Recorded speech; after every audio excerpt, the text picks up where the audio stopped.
Assalamualaikum warahmatullahi wabarakatuh. Yang saya hormati Dewan Juri, yang saya banggakan rekan-rekan sekalian, serta hadirin hadirat yang berbahagia. Hamdan wa syukranillah amma ba'du. Yang pertama dan paling utama, marilah kita panjatkan puja dan puji syukur kita atas kehadiran Allah Subhanahu wa Ta'ala yang telah memberikan rahmat dan hidayahnya sehingga kita bisa menghadiri acara ini.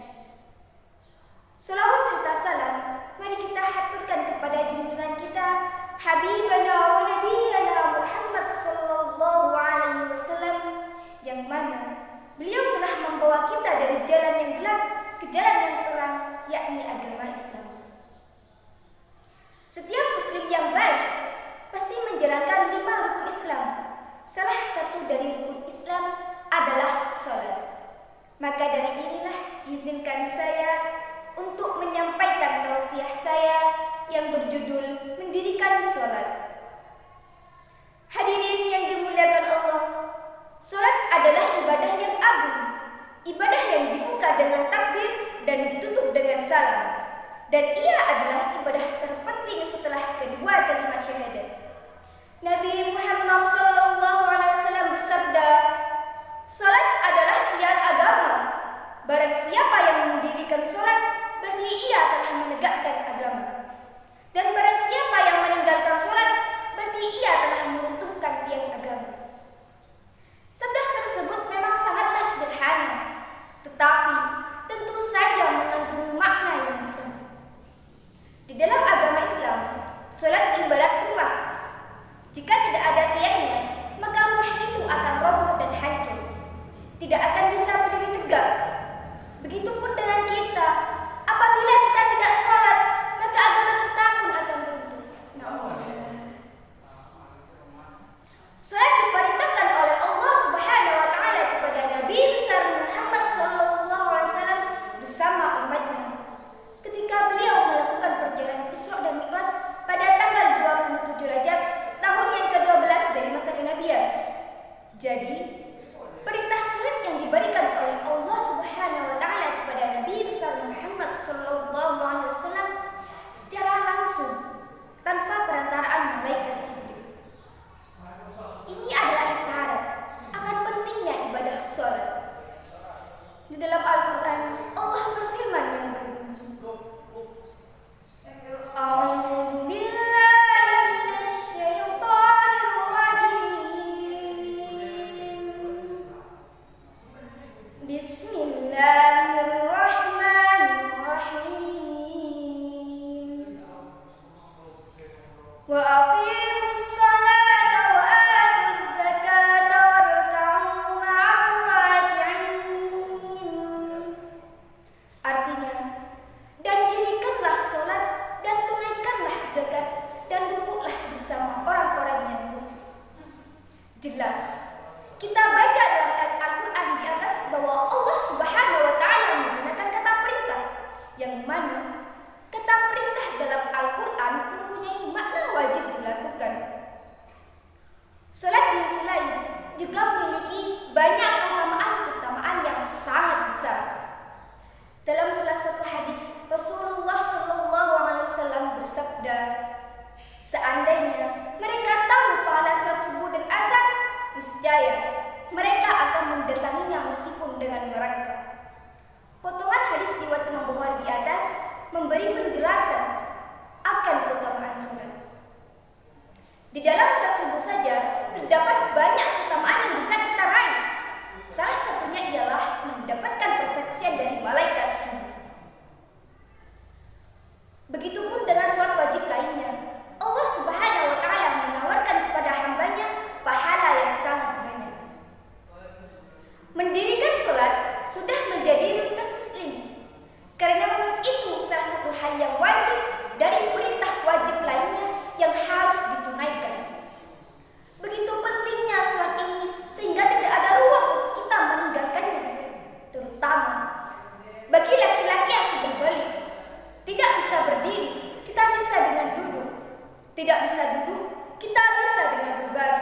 dan sebagainya sampai kita bisa melakukannya.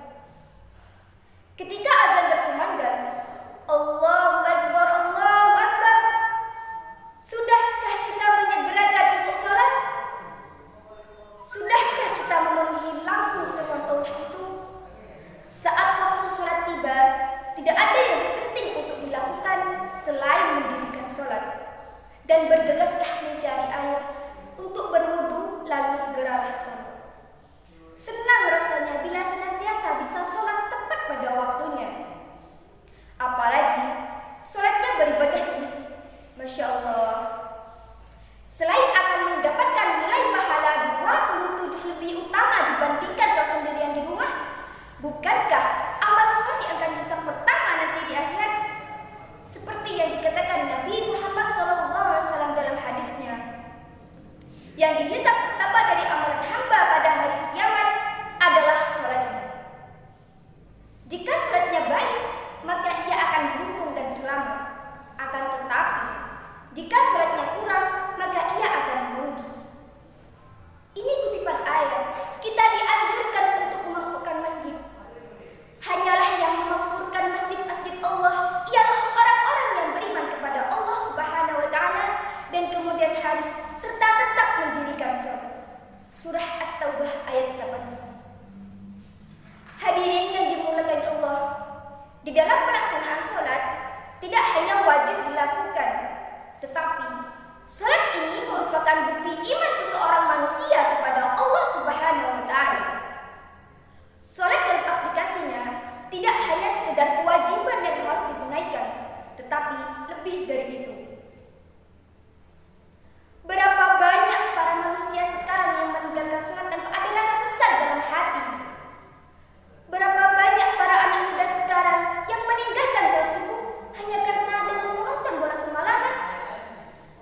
Berapa banyak juga para pekerja yang meninggalkan sholat hanya demi pekerjaannya? Pertanyaan-pertanyaan di atas sudah seharusnya kita jawab dengan membuktikan bahwa kita tidak seperti itu. Dalam salah satu hadis sahih diriwayatkan bahwa yang menjadi pembeda antara seorang mukmin dan kafir adalah sholatnya. Lantas, bagaimana nasib orang-orang yang disebutkan di atas? Allah Subhanahu wa Ta'ala berfirman dalam surat Al-Ma'un tentang orang-orang yang lalai terhadap sholatnya. Ayat itu berbunyi, Bismillahirrahmanirrahim.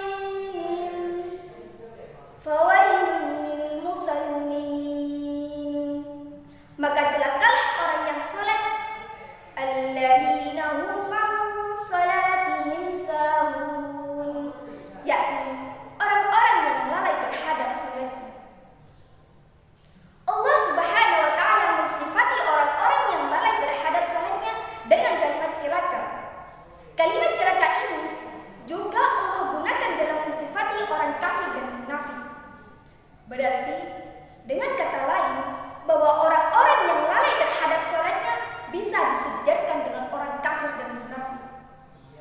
Maka tidak heran dalam hadis Rasulullah SAW di atas dijelaskan bahwa yang menjadi pembeda antara seorang mukmin dan kafir adalah sholatnya.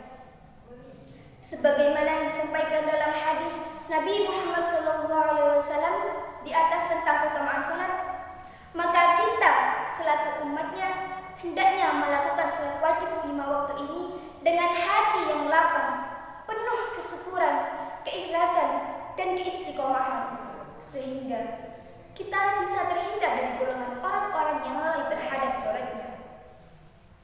Hadirin yang dimuliakan Allah, oleh sebab itu, marilah kita belajar sholat sejak kecil, karena belajar sejak kecil ibarat melukis di atas batu. Artinya, melukis di atas batu sangatlah mudah dan sulit untuk dilupakan, jadi kita akan terbiasa. Sedangkan belajar di waktu dewasa ibarat melukis di atas air. Artinya, melukis di atas air sangatlah sulit. Pada akhirnya, marilah kita tingkatkan kualitas sholat kita, mengajak mereka yang belum melakukannya dengan dasar bahwa sholat mengantarkan manusia untuk memperoleh kedamaian dunia dari akhirat kelak.